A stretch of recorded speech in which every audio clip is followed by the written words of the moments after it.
should we leave 1974 and start 1975 in a bad way with a car accident, with an accident where Eno slips and falls in front of a taxi? You might know this story, of course. He's incapacitated, ends up in recovery. A friend comes around, brings to his house an album of harp music, which they put on, leave playing, and Eno is in bed, incapable of getting up and turning it up because it's too quiet, and all he can hear is the sort of harp music, very barely audible, and the rain coming down on his window. And thus, in his eureka moment, he invents ambient music. Discrete music is not part of this series, but is worth mentioning at this point because that comes out in September in '75, ahead of Another Green World, and it kind of bleeds into Another Green World a bit because the kind of the more ambient passages I think are of a parity. The first track I've chosen is Golden Hours, which is beautiful. When I spoke to Eno last year, we were talking about this song because there'd just been a ballet at Sadler's Wells that had been based around Golden Hours. And he said, when I listen to that song again, I think, oh, Jesus, I'd never do that now. I couldn't leave a song in that condition. You can hear that I'm doing all the percussion myself with sticks on a desk, and it's completely chaotic. It's so badly played, but actually that's the character of the piece. I just wouldn't make it like that now. So shall we? I've seen the evening slide away, watching the signs taking over from the fading day.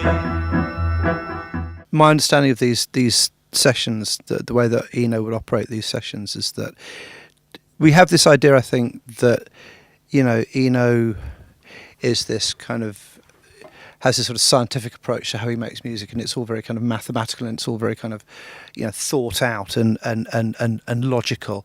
But I do remember, at the risk of name dropping interviews I may have done, Phil Collins telling me that for these sessions that Eno would just make up stuff the night before, come in and just say, you know, to Percy, you know, you on the 13th note play G, Phil hit this and see what happened, and the whole kind of spontaneity and the extemporization of the sessions are, for this album and for Before and After Science, are kind of, I think just kind of interesting for that very kind of Heath Robinson throw it at the wall, see what happens approach that you don't tend to associate with Eno's subsequent work.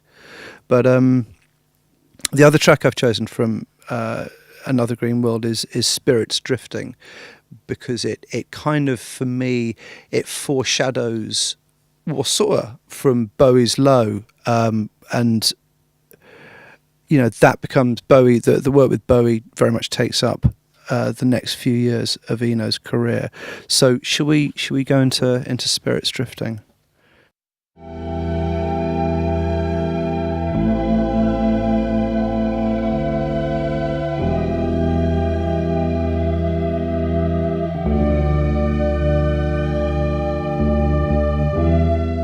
We should move on to Before and After Science. It's 1977. It's the year punk broke, but whether that's relevant is germane to the American New Wave thing. As I mentioned that he'd been to New York with Richard Williams, who was former editor of Melody Maker, who was then A&R at Ireland. They did some aborted recording sessions with television. But critically, he became very interested in the no-wave scene that was emerging downtown in New York. Back in London, he was introduced to Talking Heads, which sort of set off another long-running creative relationship with David Byrne.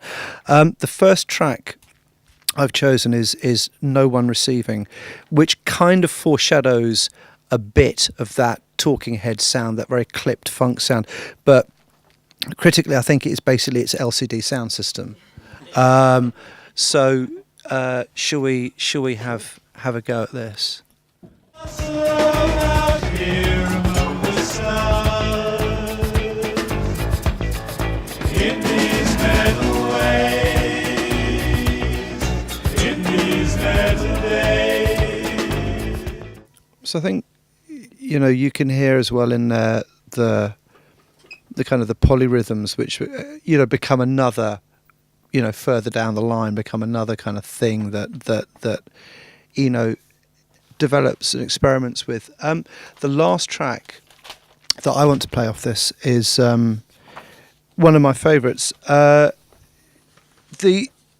final sequence, I guess what would be side D now of this edition, of By the River Through Hollow Lands for Harold Budd and Spider and I, very much kind of foreshadow what happens next, which is music for films and the ambient series. They kind of anticipate that stage of Eno's career. I just think they're very beautiful songs. Spider and I, as the last track on the album, seems a clean way out. And, you know, just a beautiful piano motif and a wonderful mood.